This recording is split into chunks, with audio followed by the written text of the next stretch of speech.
Fala pessoal, estamos aqui para mais um vídeo para continuar a nossa série do tutorial de imposto de renda de 2021. Estamos indo para a terceira semana, 11º vídeo, vídeo número 10, o primeiro não teve número. E vamos falar essa semana finalmente sobre as apurações de lucro, prejuízo, né, que eu acho que pelos comentários onde estão a maior parte da dúvida de vocês. Então vai ser a semana inteira de vídeo, tá? Então hoje vai ser um vídeo mais teórico. Se o que você quiser saber não for tratado nesse vídeo, não se preocupa que vai ser tratado em alguns dos vídeos seguintes da semana, né? Sobre vendas parciais, vou dar uns exemplos, como pagar a DARF, tudo, tá? Então tenha paciência, né? A proposta é fazer vários vídeos, né, em detalhes, então, né, não queiram saber tudo logo antes de começar, tá? Vai vir com calma. Antes de começar, eu só queria fazer duas correções, tá? Em relação... Não é bem correção. Uma é correção. Uma foi culpa minha. Mas é fazer uns ajustes em relação aos vídeos da semana passada. Um ponto que passou desapercebido para mim, que foi o do leilão de fração de ações, tá, pessoal? Eu falei no vídeo passado para vocês que a fração de bonificação ou de agrupamento, quando acontecia, vocês lançariam como rendimentos isentos. Na verdade, até caiu essa minha ficha quando eu estava vindo a live de imposto de renda do Fábio na quinta-feira. Esse leilão de frações, ele tem que ser tratado exatamente como uma restituição, tá? Porque é uma venda, é literalmente uma venda. A única diferença é que não foi você que vendeu, foi, né? Venderam para você automaticamente. Mas você vai tratar o leilão de frações como uma venda. Assim, são valores pequenos, porque é sempre o valor abaixo de uma ação. Eu dei o exemplo, porque eu já paguei aqui, né? Eu dei uma limpada aqui na planilha já. Mas eu dei um exemplo, leiloaram, né, 0,9 de ação, não sei, ação qualquer minha, entrou um valor baixo, né? E eu falei para lançar em isentos e não tributáveis, mas, né, não é que é o mais correto. O correto é descontado o custo total de aquisição, porque foi justamente uma venda, não foi voluntária, mas foi uma venda. Então reduz lá, vai diminuir suas ações, né, por conta lá seja do agrupamento ou da bonificação que não veio cheia, reduz o custo de aquisição, ok? Então essa aí eu dei uma derrapada, foi mal. O outro ponto que eu queria discutir, aí a culpa não é minha, que foi sobre a redução de capital, né, de novo, do Banco do Brasil. Lembra até que eu mostrei para vocês, um aluno lá do curso, né, deu o exemplo dele, e eu nem tinha me atentado para isso, que para mim era automático. Mas depois o pessoal comentou, e é verdade, eles lançaram no informe a informação errada, né? Porque essa restituição de capital, ela foi lançada aqui, ó, em rendimentos sujeitos à tributação exclusiva, e não é assim que declara, né? Assistam lá o vídeo da semana passada, o de quinta-feira, né? O vídeo 8. O que eu imagino que aconteceu? Que eles não tinham no template dele de informes um lugar para informar a restituição de capital. Porque ficou todo descoordenado, né? Ficou restituição de capital pago, junto tinha não pago, o que não faz sentido nenhum, ou seja, eles botaram no template dos JCPs, porque tinha dividendo, aí não podia juntar lá, botaram aqui. Mas é uma informação que induz ao erro, porque você não lança isso como rendimento, você abate do custo de aquisição. Então fica aqui, prestem atenção, foi a mancada deles, né? Você vê que não faz sentido porque, né? Tá em sujeitos à tributação exclusiva e não tem imposto retido, né? Não faz sentido nenhum, e o restituição não pago também não faz sentido nenhum nesse caso. Então, assim, só para... Deixa eu mostrar aqui de onde eu tirei isso para vocês. Agora, deixa eu ver onde é que é aqui para baixo, subscrição. Tá aqui bonitinho na normativa, acho que não tão para baixo, como que você trata restituição de capital. Só não lembro onde. Aqui, ó. Não, cônjuges, operações. Aqui. Achamos. Está no parágrafo 8 do artigo 58, lá da Instrução Normativa 1585, que é onde vai estar a maior parte das normas para a declaração de imposto de renda. Ó. Na hipótese de redução de capital social da empresa, mediante restituição de capital em dinheiro, foi exatamente o que aconteceu, né? Te devolveram dinheiro, o valor recebido pelos acionistas será considerado redução do custo de aquisição de ações. Exatamente o que a gente fez aqui. né? Reduzimos, eu dei o exemplo lá bonitinho no último vídeo. Então, não tenho a menor dúvida que é assim que é para declarar, tá? E quem pisou na bola foi o BB aqui, né? Tá claro. Isso, né, induziu ao erro lançando no local errado, tá? Então, considerem o que está na norma. Restituição de capital, você reduz o custo ali e não lança em rendimentos sujeitos à tributação exclusiva, tá? Até porque fica claro que foi um erro, porque é totalmente incoerente esse informe aqui com relação à restituição não paga e ao não recolhimento do imposto, tá? Então, eram esses os dois avisos que eu queria dar antes de começar, né? Em relação à fração de bonificação ou de agrupamento, não declarar como rendimento isento, isso aí foi mancada minha. Façam a redução do custo de aquisição também. E essa restituição do BB, só reforçando, que é para fazer do jeito que eu fiz, por mais que no informe induza ao erro, ok? Então era isso, pessoal. Vamos passar para o tema de hoje, que é compra e venda de ações, lucro, prejuízo, como apurar. Percebi que esse é um tema assim, que gera muita dúvida de vocês, né? Dúvidas diversas e muitas coisas simples, que não tem necessidade, tá? Então hoje, vou fazer um vídeo só mostrando essa mesma norma aqui, sempre, onde estão as informações, o porquê disso, o porquê daquilo, porquê que isso sim, isso não, enfim, né? Para provavelmente no vídeo de amanhã a gente fazer uns exemplos e aí ficar óbvio e ficar bem claro, tá? Então, quem tem dúvidas, preste atenção aqui na teoria, depois você vai conseguir fazer na prática certinho, apesar de que eu vou dar exemplos também, tá? Então, nós estamos falando do terceiro grande bloco de declarações, né? Vamos abrir nossa declaração teste aqui. O primeiro grande bloco, né, grande categoria, era em bens e direitos, onde a gente declarou todas as nossos ativos, né, ações, o que você tiver lá, REIT, stocks, FIIs, enfim, ativos quaisquer, onde você lança o saldo na sua conta corrente da corretora, tá? Você vai lançar aqui também. Enfim, ativos todos que você tiver. Esse é um grande bloco.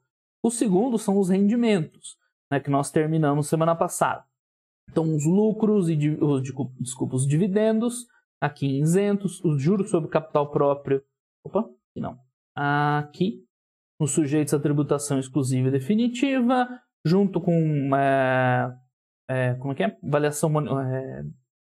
Correção monetária, né, dos rendimentos, que lança aqui também, esse outros. O aluguel, a gente viu onde entra, que entra aqui, ó, 0,6, rendimento de aplicação financeira. Voltando no isentos, tem a bonificação, que tem que lançar aqui. Tem o reembolso das ações, que esse é um ponto que de fato não tem em lugar nenhum dizendo onde tem que declarar. A minha sugestão é essa, que é a melhor, aqui. E esse que é o que está errado, né? O da bonificação, leilão de fração. Então, exemplo claro, não façam isso aqui. Pega esses 12,89 e descontem do custo de aquisição do Bradesco, tá? Então, vou até apagar esse aqui. Enfim, evoluímos na nossa análise. Então, esse é o segundo grande bloco dos rendimentos. O que nós vamos mostrar agora está aqui nessa aba, acho que eu já mostrei lá rapidinho, renda variável, tá? Então, a gente está nessa primeira ficha aqui, fichas da declaração, onde tem identificação e tudo mais. Atividade rural, ganho de capital por exterior, depois a gente vai ver. Renda variável, então, tudo que envolver compra, venda de ações, lucro, prejuízo, a gente vai declarar aqui, tá? Então, logo de cara, a gente vê que ela tem um layout mês a mês, eu já vou explicar o porquê. Ela tem uma aba titular e dependentes, então outra dúvida recorrente. O pessoal pergunta, né, como é que faz para o dependente. Normal, você, na sua declaração, assim como em bens e direitos, você lançou aqui, ó, se era para o titular ou para o dependente, outros não. Mas nos outros, aqui, ó, por exemplo, você lançou tal país. Ué, cadê as ações? Só aparece para ação, né? É verdade. Não tinha me tocado nisso, que só aparece para as ações. Então, naqueles outros campos, você tem que escrever lá que é do dependente, tá? Em ações, se você pôr o código 31, aparece aqui, ó, se é titular ou dependente. Agora, quando você põe outros, no código 99, ele não abre. Então, se for para o dependente, aí você coloca, né? Relativos à declaração do dependente, uma coisa assim. Tá? Enfim, mais um detalhezinho. Mas, voltando lá onde eu parei, né? Assim como aqui você separa os bens do titular e do dependente, aqui da mesma forma, né? Tem uma aba para as operações dos dependentes, tá? Bom, o que mais que tem aqui para a gente se inteirar? Você vai ter uma coluna operações comuns e uma coluna day trade. Então é óbvio que a gente está falando aqui de operações comuns, elas não se comunicam com day trade, tá? Então se por acaso você fez um day trade desavisado, né, comprou e vendeu no mesmo dia, você apura lá separado e lança aqui nessa abinha day trade, enfim, sem misturar com mercado à vista. Essa é a aba de mercado à vista, tá? Enfim, aí tem mais. FIIs é outra aba aqui, também não mistura, também tem dependentes. Mas o que a gente vai estar falando aqui é mercado à vista, ações. Né? Exatamente nesses tópicos aqui. Então nós vamos lançar nessa ficha os resultados mês a mês, né, que a gente for apurando. Primeiro vamos voltar lá na norma e ver por que disso, por que mês a mês, como é que funciona, tá? Já falei, essa aqui é a Instrução Normativa 1585, que disciplina a grande maioria das normas para a nossa declaração de imposto de renda, principalmente aqui, né, seção 2, das operações em bolsa de valores, mercadorias, que é o que nos interessa. Nos vídeos de rendimentos, eu não puxei muito daqui, porque não tinha muito segredo, né? O rendimento não tem nada na norma, é só lançar lá, né? Tirando ali a restituição de capital que eu mostrei hoje onde está, né? Que fala de bonificação também, se vocês quiserem dar uma olhada. Mas o que nos interessa agora é o seguinte, tá? Essa seção se dispõe sobre imposto de renda sobre ganhos líquidos, que é o caso que a gente, né, o nosso caso. Tá, as pessoas físicas, está falando aqui dos ativos que trata, considera-se ganho líquido, vamos lá. Então a gente começa aqui do terceiro parágrafo.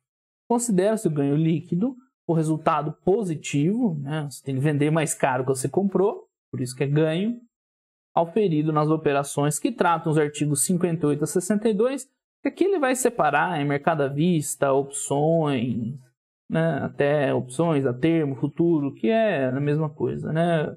Em relação ao lucro. Realizadas em cada mês, tá?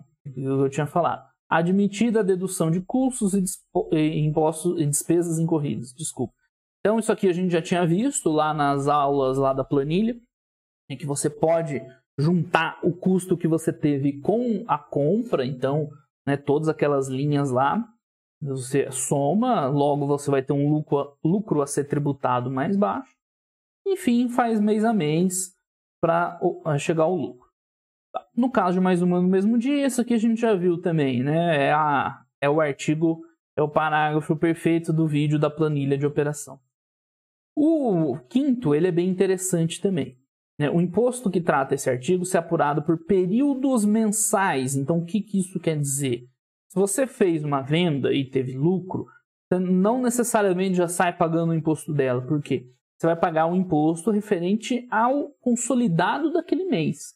Então, você vai pegar mês a mês, ó, do jeito que está aqui no programa, e ver, olha, mês de janeiro de 2020. Eu tive tanto de lucro numa operação, tanto de prejuízo na outra, tanto de lucro na outra, tanto de prejuízo nessa, e você vai lançar o consolidado aqui, tá? Você não pode separar as operações dentro do mesmo mês, que eu vejo gente fazendo isso. O cara teve um lucro isento, joga para um lugar. Aí teve prejuízo, lança o prejuízo, olha que legal, né? Não pode, está escrito aqui, períodos mensais. Então, eu vou mostrar isso na prática nos próximos vídeos, tá? Pode ficar tranquilo. Mas você vai pegar janeiro, tudo que você fez em janeiro, e você lança lá, e aí, consequentemente, pagar o imposto ou não, apenas o consolidado do mês, tá? O saldo do mês. Isso é importante. E para pagar o imposto também vai ter vídeo de DARF e tal. Você tem até o último dia do mês subsequente, mais conhecido como mês seguinte, né? Então, se você fechou em janeiro, por exemplo, no nosso exemplo aqui, as operações, se deu o imposto a pagar, você tem que pagar até fevereiro, tá? Então, isso é importante também. Os ganhos líquidos comuns, tá? Aqui só diz a alíquota, né? Mercado à vista, que é o que nos interessa, sujeito ao imposto de renda de 15%. Então, é essa alíquota de imposto de renda para todos os ativos no mercado à vista, tá? E as exceções são FIIs, que tem uma norma própria, que joga para 20%, e Day Trade, que é 20%, tá? Então, se não for FII nem Day Trade, é 15%. Inclusive, né, direito de subscrição de FII, porque direito de subscrição não é a mesma coisa que FII, então cai no mercado à vista e é 15% de imposto. Quem recolhe 20% está errado, tá?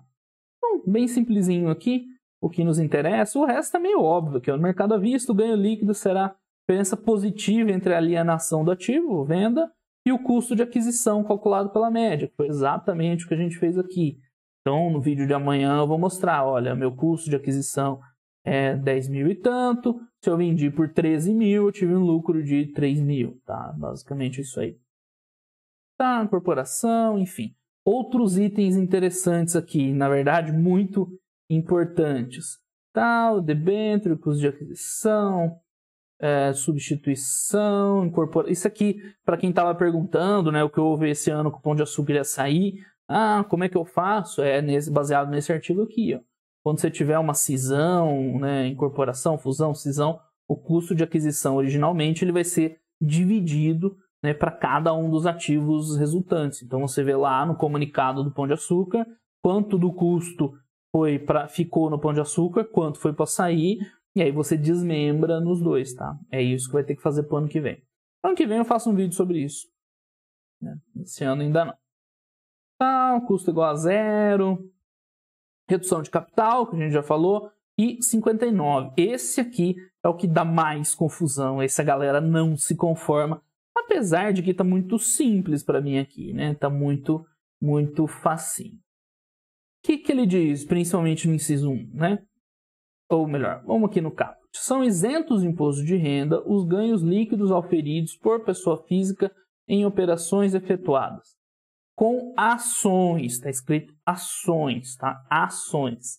No mercado à vista ou balcão, se o total das alienações realizadas no mês não exceder 20 mil reais.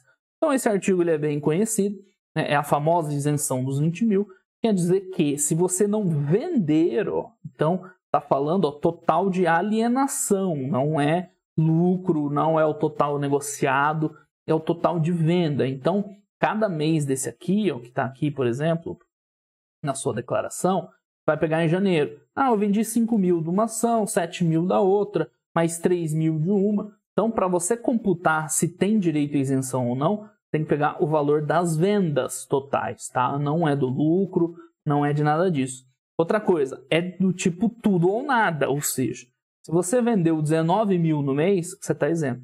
Se você vendeu 20.100, você vai ter que pagar imposto sobre 20 mil, sobre o total dessas operações, tá? Não é só sobre aquele 100 que extrapolou. Então, muita gente pensa nisso também, né? Que tem uma faixa de isenção até 20 mil e acima dali é tributado. Não, negativo. Você tem uma isenção caso você não atinja 20 mil. Se atingiu, vale imposto para todas as operações envolvidas ali, tá? E mais? Tá, o mercado à vista e tal. O ponto que mais dá confusão é o seguinte, né? Tá aqui escrito claramente com ações. Então, o pessoal gosta de extrapolar isso aqui para outros ativos negociados, como o BDR, como direito de subscrição, né? Teve pergunta disso no vídeo, e em relação a Unities também. Por quê? Todos esses ativos que eu te falei, eles não são ações, são ativos diferentes. Então, trouxe até aqui uma outra norma mais moderna, que ele lista lá, né, quais são os valores mobiliários que a B3 negocia. Aí tem lá ações, certificado de depósito de ações, que são as Unities, né, os BDRs, aí tem bônus de subscrição, direito de subscrição, enfim, recibo de subscrição, tem N outros ativos. E o que está dando isenção aqui é específico para ações, tá? Então, se não for ação, cai na regra geral aqui em cima de 15%. Então, assim, gera muito discussão esse item da isenção. Ele não é assim, ele poderia ser mais claro, né? Não é absolutamente claro, né? Mas cada vez mais que eu vejo ele, eu fico mais, né, convicto que ele está dando isenção apenas para ações. Tá? Unities não são ações, são certificados de depósito, bônus de subscrição não são ações, BDRs não são ações. Então, todos esses ativos, a princípio, não têm essa isenção e caem na regra geral. Tá? Isso aqui gera muita discussão, tem gente que entende diferente, enfim, aí cada um, assim, não foi eu que inventei, tá? O problema, o normativo é esse. Para mim está bem claro que é com ações. Pode até ser que eles tivessem pensado eram todos os títulos negociados no mercado à vista, mas não é o que está escrito, tá? O que está escrito é ações. Então, para mim, só vale para ações. Não vale para unities, nem para direito de subscrição, que são os mais questionados, nem BDR, né? A galera acha que o BDR não sei de onde. Não vale para esses, todos esses caem na regra geral dos 15%, tá? Então eu sei que tem um monte de gente aí que pensa diferente, que fala diferente, que não sei o que lá.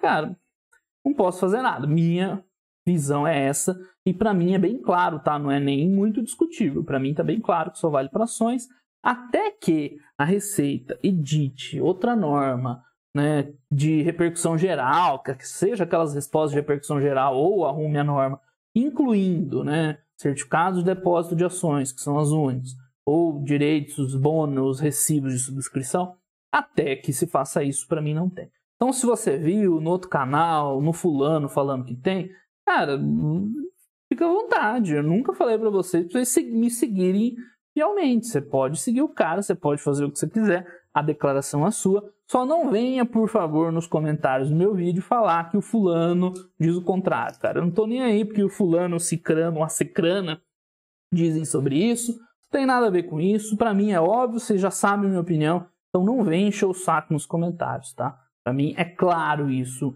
Não admite outra interpretação. Se você pensa diferente, tudo bem. Aí é responsabilidade sua, ok? Enfim, mais alguma coisa? Tá. Esse aqui eu já falo. A hora que a gente for falar mais de prejuízos.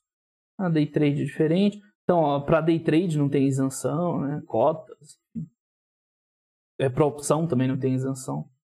Tá, enfim, aqui eu já começo a falar de opções, então lemos tudo que nos interessa da norma, tá? Depois eu vou voltar nesse artigo aqui, então não posso esquecer. Vou deixar até marcado.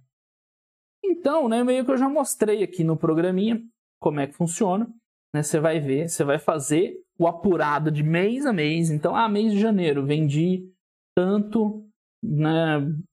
Beleza, paguei, por exemplo, vendi acima de 20 mil e tive um lucro de 5 mil reais. Então, você vai lançar aqui 5 mil reais.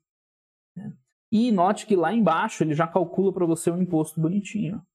Descendo aqui, operações comuns, 5 mil reais. A alíquota de imposto, 15%, você teria que pagar 750 reais de imposto, tá? Então, você vai lá, paga o imposto, óbvio, né? Você já tinha que ter pago, já que você está declarando um ano depois, e lança aqui, ó, o imposto pago.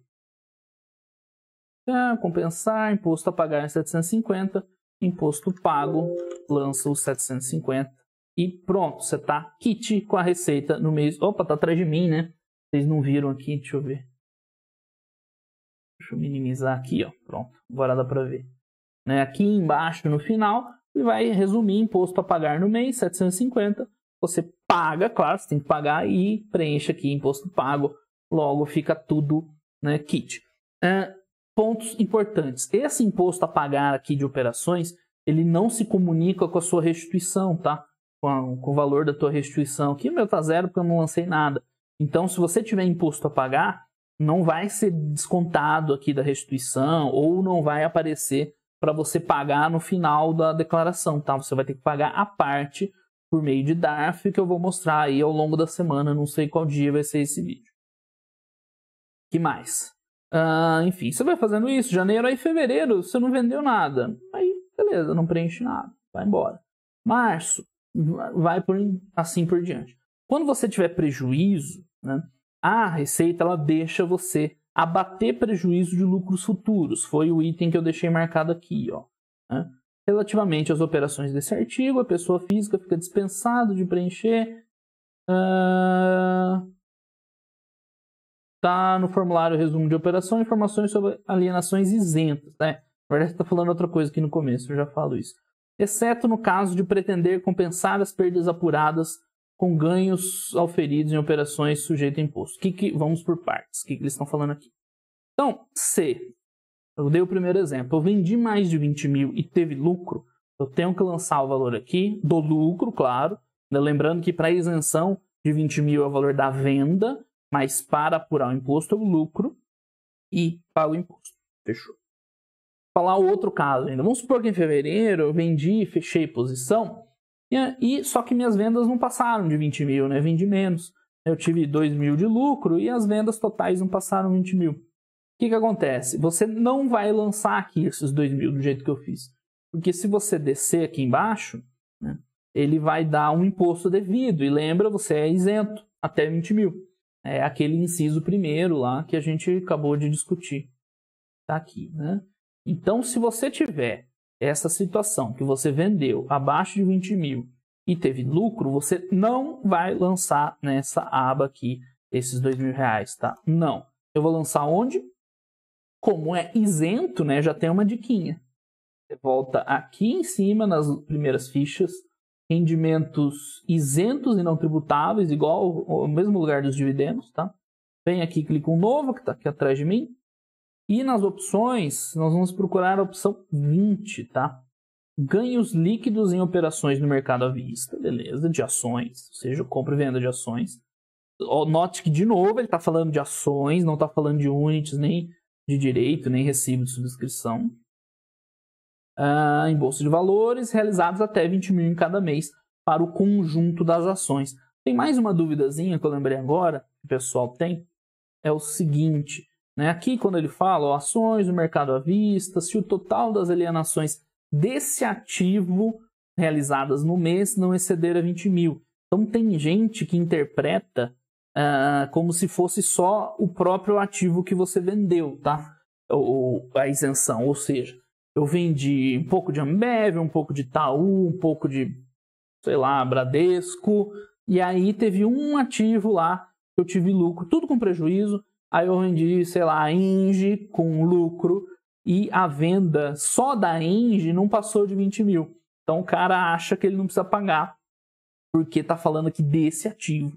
Mas quando eles falam desse ativo, provavelmente está relacionado com ações, tá? Está voltando em ações e não aquela empresa que você vendeu. Tanto é que na declaração, aqui, ó, tá escrito o seguinte, no conjunto no mês, né? Cadê? Olha aqui no finalzinho, em cada mês para o conjunto de ações. Então deixa bem claro aqui que os 20 mil é para o total de vendas no mês de tudo que você tiver de ação, tá? Não só aquela do lucro. Então aqui esclarece essa dúvida também, não é por ativos 20 mil, é o total de vendas no mês. Então é exatamente nossa situação, item 20, você vai marcar lá para o titular e vai lançar o valor, era 2 mil, né, que eu tinha dado de exemplo. E dá ok, é só isso, tá? Nota que esse campo, ele é um só, né? Ele não está por mês igual está lá na renda variável, janeiro, fevereiro, março, abril. Então, assim, é razoável, né, entender que eu posso somar todos os meses que eu tiver lucro isento e jogar um valorzão só aqui, né? E não supor que em fevereiro eu tive 2 mil, aí em julho eu tive um lucro isento de 5 mil, aí em setembro eu tive um lucro isento de 4 mil, aí dá 7, 4, 11, né? Você vem aqui e lança uma vez só os 11 mil. Eu botei 10, né? Seria 11 mil. Porque não tem assim a discriminação mensal. Você pode até criar um item novo aqui e declarar de novo, né, para outro mês. Você vem de novo no 20 e lança mais um lançamento desse, né, 2 mil. Mas assim, né, não tem nem campo para você descrever, né, para você escrever o que quer. Lucro isento do mês de janeiro, né, para você fazer mês a mês. Eu acho que é absolutamente razoável você juntar tudo num item só e somar todos os lucros isentos mensais que você teve ao longo do ano e declarar um valor só aqui, tá? Eu acho que é absolutamente razoável. Se você quiser lançar um item novo para cada mês, tudo bem, o programa te permite, mas eu acho que não tem necessidade, tá? Então vamos voltar para a renda variável. A gente fechou os exemplos de lucro, né? Lucro com venda acima de 20 mil. Deixa eu voltar aqui só onde eu estava. Lucro com vendas acima de 20 mil. Lança aqui o valor. Paga o imposto. Só alegria. Lucro abaixo de 20 mil. Não lança aqui. Lança lá em isentos. Né, o item 20. Pode somar todos do ano e lançar lá. Agora vamos falar dos prejuízos, tá? Para prejuízo, tanto faz se você vendeu 20 mil ou não. Isso é até algo meio contraintuitivo, né? Eu imaginaria que se a receita ela te dá isenção até 20 mil, nos lucros com venda abaixo de 20, nos prejuízos com venda abaixo de 20 mil, ela poderia te proibir de compensar esse prejuízo, né? Seria razoável. Mas não, está bem claro aqui nesse parágrafo primeiro, né? Foi onde eu comecei a ler e me perdi aqui, tá? Resumo de apurações, alienações isentas, a gente já fez, exceto no caso de pretender compensar as perdas apuradas com ganhos auferidos em operações realizadas sujeito a imposto. Ou seja, ele te deixa declarar o prejuízo mesmo de valores abaixo de 20 mil. Então ele fala aqui, ó, que a pessoa física fica dispensada de preencher no formulário, né, os que forem isentos, né, que cair na regra do 20 mil, a não ser que você queira compensar um imposto. E todo mundo quer compensar imposto, né? Ninguém é besta. Então a Receita, surpreendentemente, te deixa compensar os prejuízos aqui. Então qualquer valor que você tiver de prejuízo, você pode lançar aqui, mesmo que seja R$100. Tá? Lembrando, prejuízo você lança negativo, ó, com um menoszinho na frente. Prejuízo. R$100, pode lançar aqui para compensar no futuro, tá? Eu já li aqui a parte que diz que você pode compensar o prejuízo, os lucros com prejuízo. Eu já até esqueci onde está. Aqui os ganhos subsequentes e tal. Incorporação, diferença positivo, emenda, tarará, redução de capital, isenção. Enfim, já até esqueci. Mas o que a Receita deixa? Ela deixa, se você teve R$100 de prejuízo, ela te deixa no futuro você compensado um lucro. Então, por exemplo, se em abril eu tiver R$200 de lucro, 200. Ao invés dele calcular o imposto devido aqui, né, R$200, imposto 15%, seria R$30 de imposto, certo? Só que como eu tive 100 de prejuízo lançado, ele vai calcular só em cima de 200 menos 100, seria 100 também, né? Então ele vai me pôr só 15 de imposto. Quer ver se eu estou correto ou não? Olha lá, ó, R$15, né, do ladinho aqui. Por que R$15? Porque eu tive R$200 tributados esse mês, mas eu tive R$100 de prejuízo no ano anterior. Tá? Então ele reduz minha base de cálculo, né, pela metade. Deixa eu mudar aqui o valor para ficar mais óbvio. Se botar 300, porque aí dá para ver bem aqui, né? Tive 300 tributável, mas tinha 100 de prejuízo, então ele compensa. A minha base de cálculo desse mês vai ser 200, e aí 15% de 200 é R$30, tá? Então a Receita deixa você lançar prejuízos aqui para futuramente abater de um lucro. Então, em março eu tive R$100 de prejuízo, aí aqui em abril eu tive 5 mil, né? Em maio eu tive, sei lá, 700, ele vai somando esses valores. Se você abaixar aqui, ó, vai ter resultado negativo até o mês anterior. É justamente aqueles... Lembra, eu lancei 100, depois lancei 5 mil, né? Então tá aqui 5.100 menos 700, ele já juntou 5.800 a compensar. Então você vai lançando prejuízo aqui, independente se suas vendas foram acima ou abaixo de 20 mil. Tá? Para prejuízo, isso é irrelevante, você pode lançar aqui e aí você vai juntando. Vamos supor que aqui ainda tive 3 mil de imposto. Quando chegar no final do ano, né, olha lá, você tem 8.800 nesse exemplo reais de imposto para compensar. Vamos supor que eu tivesse 10 mil de lucro num próximo exercício aí. Eu vou pagar imposto em cima de 1.200 e não em cima de 10 mil. Então é uma baita vantagem. E não só ela deixa você compensar, como ela deixa você carregar isso aqui para o ano seguinte. Então, desde que você declare, ó, vamos supor aqui é dezembro. Eu fechei o ano de dezembro com R$8.800 de prejuízo. Na declaração de 2021, né, vamos supor que essa seja a declaração de 2021, eu posso vir aqui, ó, lá embaixo, note que esse campo, resultado negativo até o mês anterior, ele está editável. Então eu posso vir e lançar aquele valor do ano anterior, tá? Não está aceitando o negativo aqui. Ele vai normal, será? Exatamente. Não precisa pôr o sinal de negativo.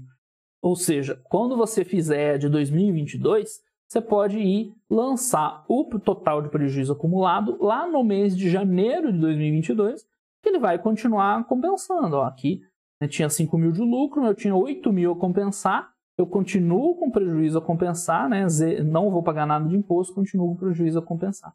Então você vai carregando isso todos os anos que você for investindo, você vai carregando esses impostos aí a compensar para sempre, tá? Isso para quem investe no buy and hold, né? Quem já é mais esperto já sacou o que você faz. Quando você precisa vender um ativo qualquer, né? Essa é a diquinha. Quando você precisa vender um ativo qualquer aí, por algum motivo, perdeu o valor e tal, o que você vai fazer? Você vai tentar vender a todo custo aqui, ó, né, abaixo de 20 mil por mês, para você lançar aqui em isentos e não tributável, para você não pagar imposto. Então, assim, enquanto você tem posições menores de 20 mil é tranquilo, mas mesmo que você tenha, sei lá, 30 mil, vende 20 mil no mês, 10 mil no outro. Eu já vendi uma posição no Banco do Brasil, uns 60 mil, dividi em 4 meses. Né? Por quê? Não paguei nenhum imposto, não era nada que eu precisasse sair de uma vez, não foi nada grave. Eu vendi e não paguei nada de imposto. E aí, todo prejuízo que você tiver, mesmo os de R$100, você vai lançando aqui. Né? Você vem aqui, R$100, 5.700, de R$20 de prejuízo. Cara, vai lançando. No final do ano, ó, você vai chegando cada vez mais com prejuízo a compensar. Aí você joga para o ano seguinte. Como você só vai lançar prejuízo, os lucros você vai vender isento, você aumenta prejuízo, aumenta prejuízo. Mesmo vendendo um pouquinho, cara, depois de uns 10, 15 anos, vocês vão ficar com um valor bem, né, importante de prejuízo a compensar. E aí vai fazer a diferença financeiramente, caso você precise vender. Quando você tiver R$100 mil numa posição e precisar vender, você vai ter um valor grande aqui que vai te ajudar, tá? Então, essa é a diquinha.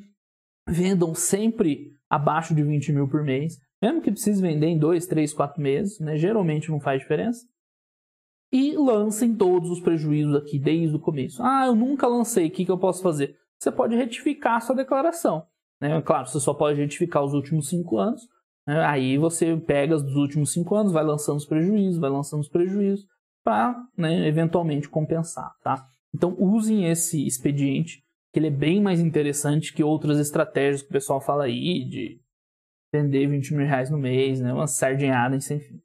E aí, pessoal, então por hoje é isso, o vídeo já está cumprido, né? Deu para mostrar exatamente no normativo, onde está cada item, o porquê de cada, essa questão da isenção. Eu sei que a galera não gosta, reclama, mas, cara, quando eu cheguei já estava assim, para mim é claro isso. Se você não concorda, não tem problema nenhum, desde que você não venha nos comentários, aí tem um problema. Então não venha encher o saco nos comentários, faz do jeito que você quiser, siga o fulano lá, não tem problema. Só não me enche o saco nos comentários, por favor, tá? Só para fechar, no ano passado eu fiz um esqueminha aqui, bem tosco, tá? Já vou avisando, não tem nada de elaborado, bem tosquinho, mas para simplificar essa tomada de decisão, né? Ou seja, quando você fecha uma posição, tem lá um resultado, um lucro ou prejuízo. Se for positivo, ou seja, lucro, né? Vamos falar do negativo primeiro. Se você teve prejuízo, você vai lançar na aba renda variável, não importa o quanto tenha sido as vendas, tá? Então, prejuízo você sempre lança aqui o consolidado mensal, não importa o valor, tá? R$10, R$20, R$1.000, sempre lance aqui todos os prejuízos, tá? Vai carregando, vai jogando adiante. Deixa eu só mostrar aqui que dá para você carregar de ano após ano, né? Em janeiro você pode editar o resultado negativo do ano anterior, tá? Claro, você tem que copiar certo. Mas aí em fevereiro em diante não dá mais, tá? Fevereiro em diante esse é um campo bloqueado, você não edita. Então, prejuízo lança aqui. E os lucros, né? Aí você vai ter que ver, você vendeu mais de 20 mil no mês, e aí conta todas as ações, tá? Não apenas aquela que você teve lucro. Então, vendi mais de 20 mil no mês? Sim, você tem que lançar o lucro na aba renda variável. E aí, se você não tiver imposto a compensar, você vai ter que pagar, né? Então, deixa eu jogar um valor grande aqui. Quanto que tá o imposto? Tá 12 mil. Então, se eu tiver 20 mil de lucro nesse mês, aí eu vou ter que pagar imposto, tá? 15%. Né? Se tiver prejuízo a compensar, só em cima de 7 mil. Olha que maravilha, né? Reduz bastante o imposto a pagar quando você tem prejuízo para compensar, tá? Então, voltando ao esqueminha, se teve lucro, você tem que ver. Vendeu mais de 20 mil? Lança lá também. Se você não vendeu mais de 20 mil, você é isento. Só em ações, tá? Lembre-se disso. E aí, o que você faz? Vai juntando os valores. Mês de fevereiro foi 1.000, mês de junho foi 500. E no final do ano, você faz um lançamentão aqui em rendimentos isentos e não tributáveis. Item 20, né, já está explicadinho aqui. É só botar o valor e lançar um só, tá bom? Se você quiser fazer um para cada mês, faz. Mas eu acho desnecessário. Ok? Então era isso. Acho que a gente falou bastante aqui. Se você, por acaso, fez um day trade sem querer, apura lá o day trade, se foi lucro, se foi prejuízo, bota aqui, tá? Sem problemas. Fundo imobiliário, sem problemas. E aqui é mercado à vista como um todo, tá? Então você vai botar tudo aqui. Ações, ETF, opções, tá? Vai entrar tudo no mesmo balaio. É meio estranho isso, mas é a realidade. Você lança tudo. Ok? Falamos tudo que tinha para ser falado, né, na teoria.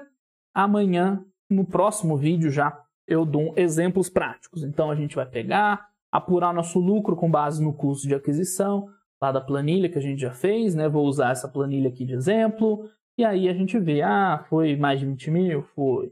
Então, se for lucro, tem que lançar ali. Não foi mais de 20 mil. Pode lançar no isento. Foi prejuízo, lanço prejuízo.